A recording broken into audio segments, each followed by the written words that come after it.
Hey, what's up, everyone? It's not Anthony Fantano here with another music review, this time of the anticipated project Detroit 2 by Detroit native Big Sean. This album both accumulates the somewhat decent lyricism with the hard beats and storytelling to show what Big Sean could be capable of. The project first starts off with this easy intro called Why Would I Stop, and it captures some of the simple lyrics but some solid production to really put everything together. I enjoyed this intro, and I'm not really surprised that I do, because, previously, Big Sean has always had some decent intros in his previous projects, such as I Decided and Dark Sky Paradise.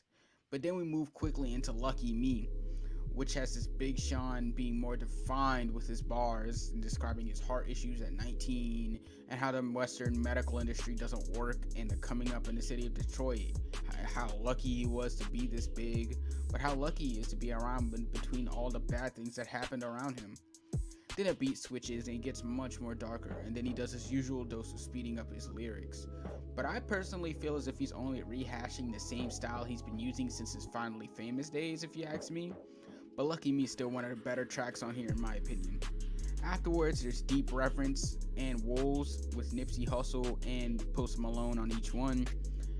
And I personally didn't fully feel Deep Reverence with Nipsey Hussle all too much when it released like a week before. The production was nice, but I feel as if we would have gotten more out of Nipsey than a 2-minute stretch from Big Sean. But at least Big Sean was willing to put a hold on the verse for that long. Wolves was decent with Post Malone in my opinion. If you watched my previous video, I thought the song was pretty good. I liked how Post Malone complimented the chorus, and I thought his own verse was pretty good. This song has a catchy feel to it, like you'd hear on the radio or in a gym for motivation, but overall Wolves is one of the better tracks on this mixtape for me. The track Body Language with Ty Dolla $ign and Jhené Aiko is fair. I feel as if Jhené and Ty Dolla $ign both do a better job than Big Sean in this song. Big Sean just seems forgettable, and his lines just seem like he sketched them out of a high school table. If I'm being honest, this track just seems a bit forgettable to me, like I would fall asleep on it at like 3 a.m. in the morning while I'm randomly just browsing music. There's also these little stories on the mixtape that are about like a minute and a half long, narrated by Dave Chappelle, Erykah Badu, and Stevie Wonder. I feel as if these stories are pretty pointless, maybe except the Dave Chappelle one, when he also talks about meeting Danny Brown and Big Sean's father, because he probably seemed the most interesting. Like, kind of like I'm listening to a little podcast or something. But yeah, overall, they're still somewhat pointless.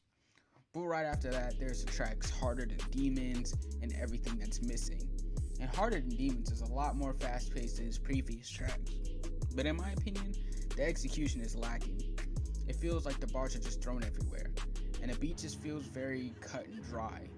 Everything That's Missing is a lot more slower, with Big Sean once again explaining himself and the people who's around him showing a representation of how he came up. Overall, there's still some of the more forgettable tracks on this project. The main songs I really want to discuss here though is ZTFO, which stands for Zen the Fuck Out, Guard Your Heart, Lithuania, and Respected. ZTFO was heard in the snippet back on Rave Radio, if you heard it, with Travis Scott. But when listening to it fully, I'm a bit underwhelmed. It gives off the same energy that the song Nonstop by Drake did, with the whole in my own zone and darker tone setting, and I'm just not really feeling it. I guess it's good for speakers though, because the beat's a banger. Guard Your Heart has a really good Anderson .Paak feature. I'm honestly impressed how Anderson can just never really fully disappoint me on whatever feature he does. Early Mac was forgettable on this track though, and honestly his feature was the weakest of the three, but Wale had the best verse on this track in my opinion. Big Sean once again just seemed drowned out by his own features, but at least Wale was able to really bring up a simpler energy to this track, discussing the reality of today's society with police brutality and protest. But the piano was nice also. The track after this one, Respected, features Young Thug and Hit Boy producing the track, and I wish Young Thug would have went much harder on this track because it just seemed lazy and thrown together. Hit Boy did a good job with the production, especially after the good job he did on King's Disease with the veteran rapper Nas. Overall, this track wasn't bad. It's one of the better ones if you take away Young Thug, just being honest. Next up is Lithuania, and I really wanted to discuss this track because I feel as if Travis Scott just can't get any feature right since Astroworld dropped. I mean, he had Highest in a Room. He did a little bit on Jack Boys, but he was still the weakest on Jack Boys. But it's as if, like, this past year, I want to say, he's been carrying the same lazy, wavy oohs and ahs on every track, and it's just another example of that. But Big Sean did a good job though, and I like how he complimented the chorus, and his own verse was solid too. The song will mainly be well received because of Travis's name alone, but overall I like this song because of Big Sean and Hit Boy's producing.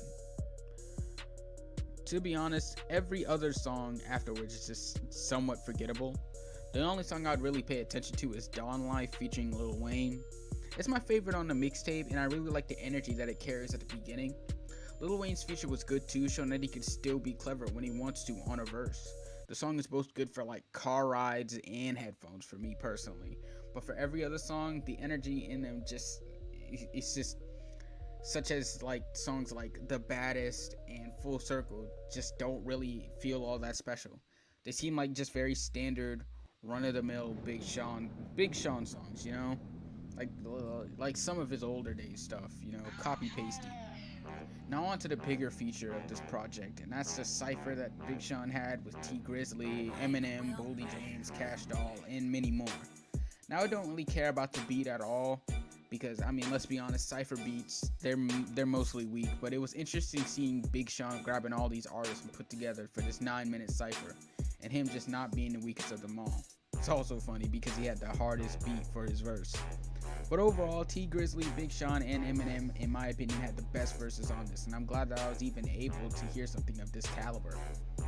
Overall, this project was decent, but nothing spectacular, as stated before. Big Sean's lyrics were still at the same caliber that they were at for a while now, but I guess when you have lines such as, quote-unquote, pussy tight, I'm claustrophobic, or so many lost, I feel lost, got me feeling like a real nigga, Holocaust, there's nothing more to really say for him in terms of bars. The production from Greg Romanek, Hit Boy, and others definitely didn't disappoint, but I do wish that Sean would hold the same level as some of the people he featured with, except for maybe Young Thug and Early Mac, as stated before. I rate this project 6 straight ups out of 10, and I will say that this is tied for his best project today. But what would y'all rate it though? I just want to say thank y'all for watching. I'm glad I'm able to do these music reviews for y'all, but yeah, I mean, what would y'all rate it? I'm giving it a 6 out of 10. You know, hopefully on this next project, he can really come in a little bit harder and really be able to match up on the same level as his features. But yeah, y'all like and subscribe. I want to thank y'all for watching. Follow my social handles down below, and y'all have a good day. Ah, bueno, adiós, Master.